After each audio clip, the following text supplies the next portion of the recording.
C'est l'heure de votre journal télévisé en français sur Michapi Voice Télévision, mais avant tout les principaux titres.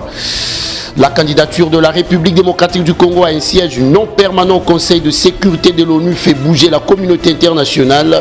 Pourquoi Kinshasa y tient ou encore pour quel intérêt? Vous suivrez tout de suite les explications avec un ambassadeur de la RDC à Ottawa. L'homme d'état de droit dans le désarroi, l'Assemblée nationale a autorisé des poursuites judiciaires contre le ministre d'État en charge de la justice, Constant Mutamba, accusé de détournement des fonds alloués pour la construction d'une prison à Kisangani. Les détails, c'est dans quelques instants. Je le disais tantôt au sommaire, la candidature de la RDC à un siège non permanent au Conseil de sécurité de l'ONU fait la une des journaux. Pourquoi Kinshasa tient sur cela et pour quel intérêt? Suivez les réponses avec Joska Kabongo, ambassadeur de la RDC à Ottawa.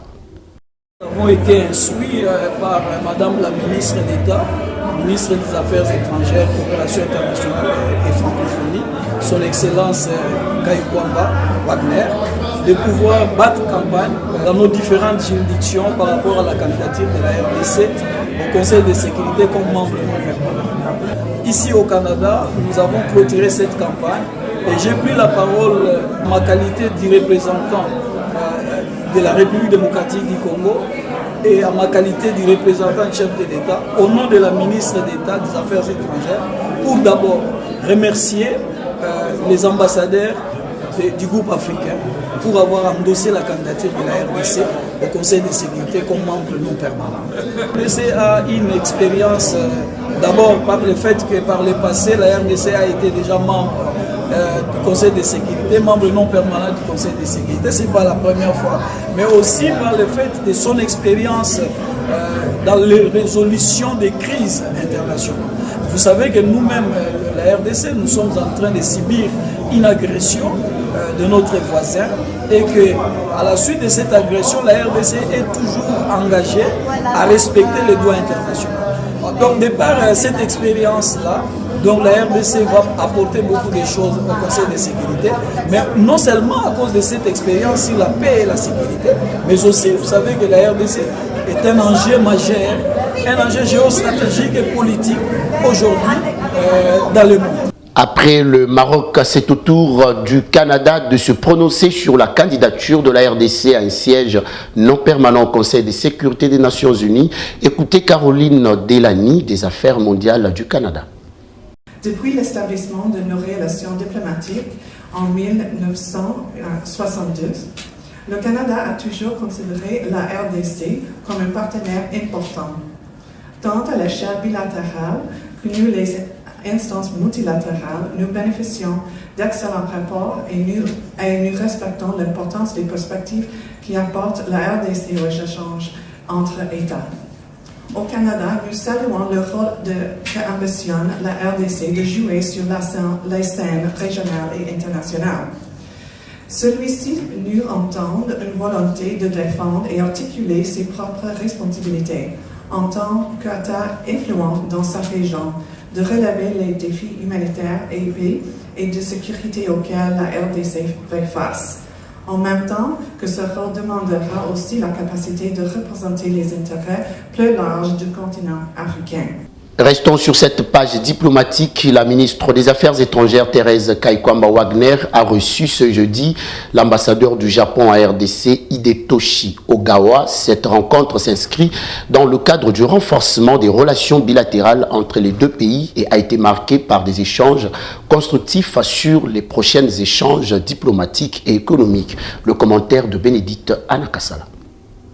Au centre de discussion, l'invitation officielle adressée au président de la République, Félix Antoine Tshisekedi Tshilombo, pour prendre part à la 9e conférence internationale de Tokyo sur le développement de l'Afrique, TICAD. Cet événement majeur, prévu pour août 2025, représente un levier stratégique pour la République démocratique du Congo qui cherche à renforcer sa coopération avec les partenaires asiatiques et à promouvoir son développement durable.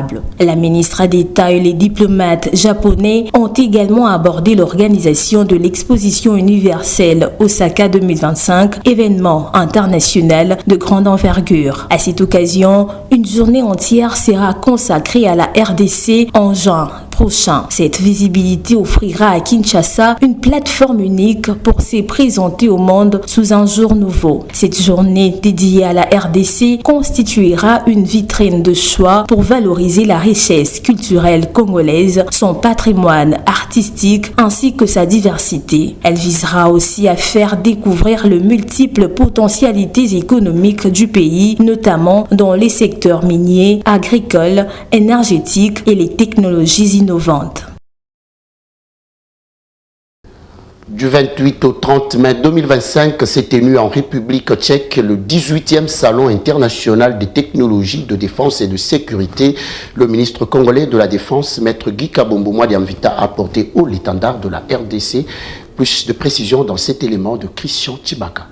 Invité d'honneur à cette grande rencontre de dialogue stratégique et de coopération entre les nations en matière de défense et sécurité, le numéro 1 de la défense nationale congolaise a rappelé la situation sécuritaire préoccupante dont la RDC est victime face à la guerre d'agression et barbare lui est imposée injustement dans sa partie est par l'armée rwandaise. Soulignant la position stratégique de la RDC dans les concerts des nations, Guy Kabombo Mwadiamvita a clamé haut et fort les droits d'existence d'un État souverain, sa possibilité de se défendre et de se développer sans ingérence ni agression étrangère. Dans un contexte difficile où la RDC est occupée illégalement dans sa partie Est, il est impératif, voire vital, de renforcer ses capacités de défense et de résilience. Le VPM de la Défense nationale attend donc ces salons de découvrir des solutions technologiques de défense de pointe, mais également de partager des approches doctrinales modernes, ainsi que de dialoguer directement avec les acteurs industriels et scientifiques du secteur de la défense. Au nom du commandant suprême du FARDC, le chef de l'État, Félix Antoine Tshisekedi Tshilombo, et du gouvernement congolais, Guy Kabombo Mwadiamvita, a transmis les salutations fraternelles du peuple congolais aux délégations présentes.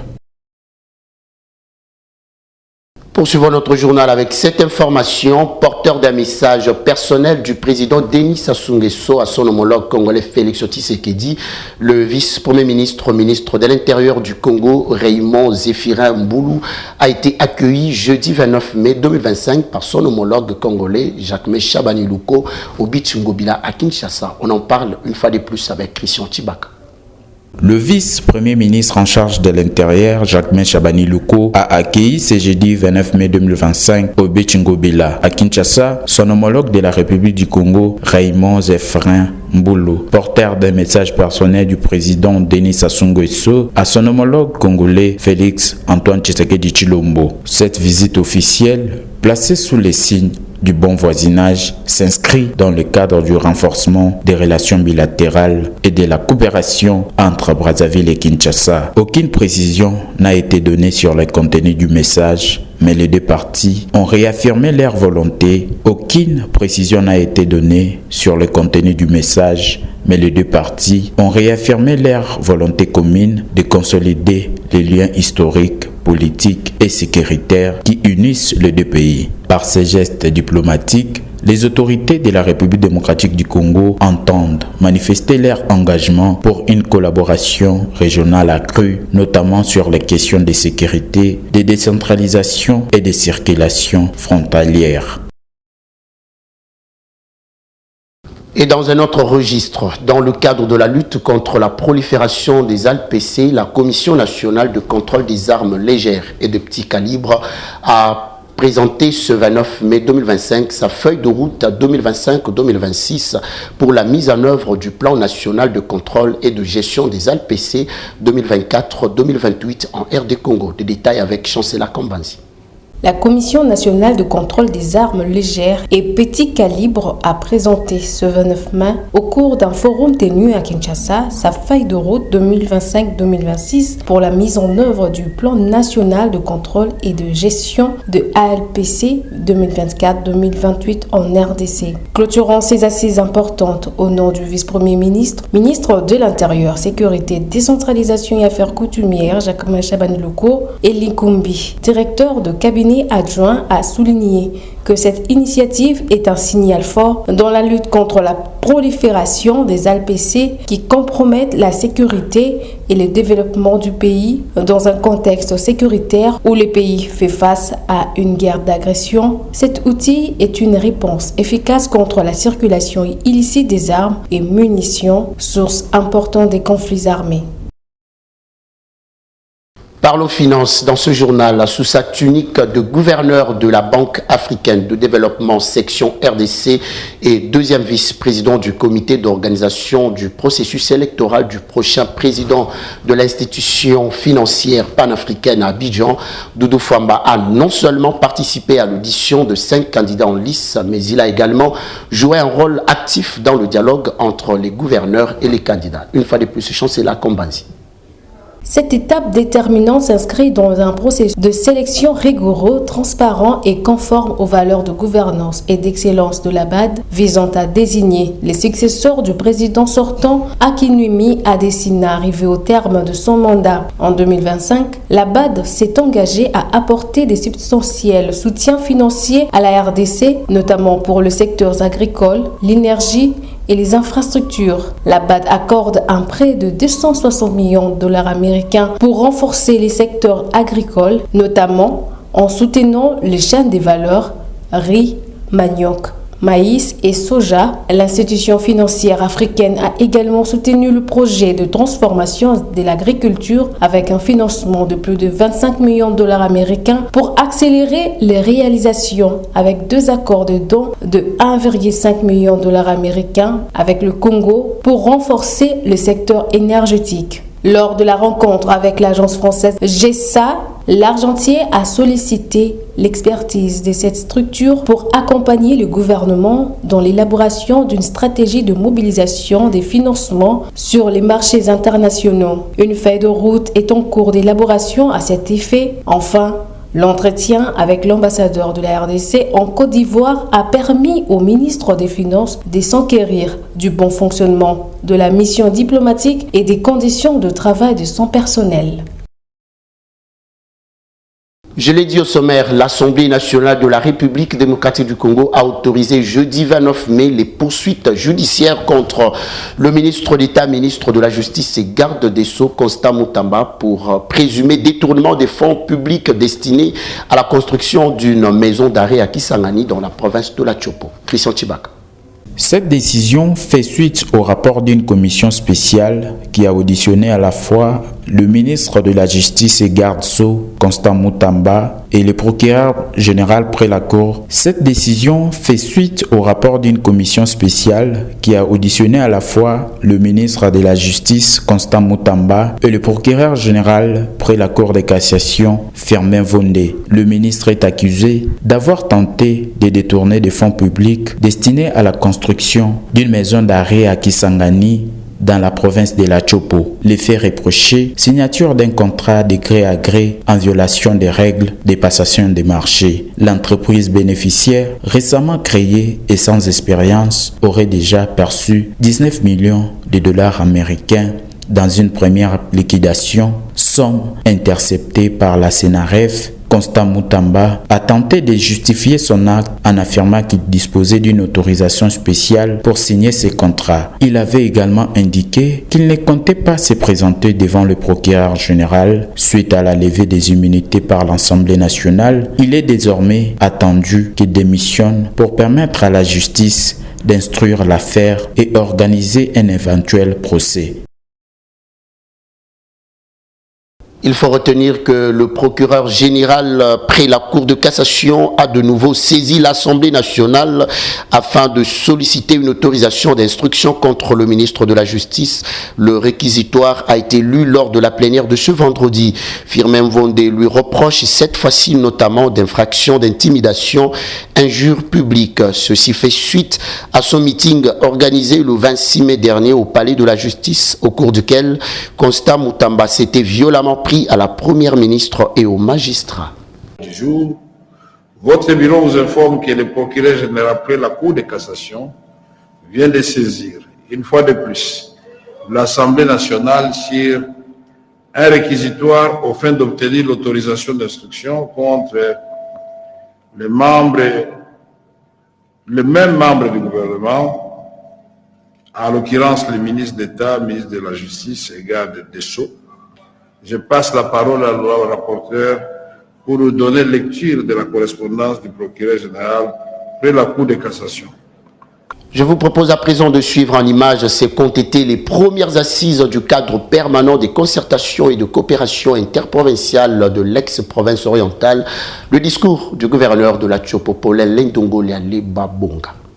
Qu'il me soit alors permis de rendre un vibrant hommage au président de la République, chef de l'État, son Excellence Félix Antoine Tshisekedi Tshilombo, symbole de l'unité nationale, arbitre du fonctionnement régulier du pouvoir public et garant de l'intégrité territoriale et de la souveraineté nationale.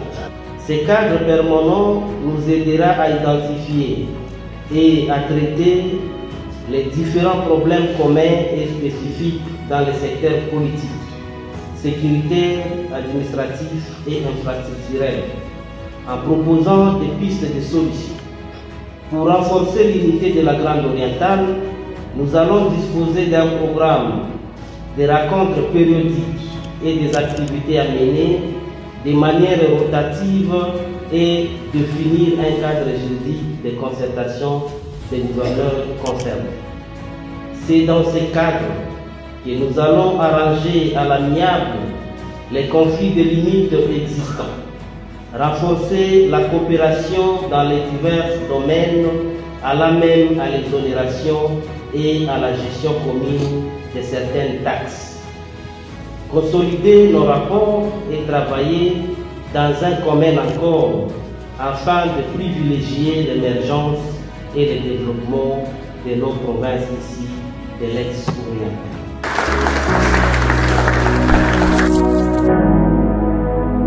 Et de retour à Kisangani, le gouverneur Paulin Lindongo Liba Bonga a livré à la presse congolaise la quintessence de sa mission officielle à Issiro. Suivez.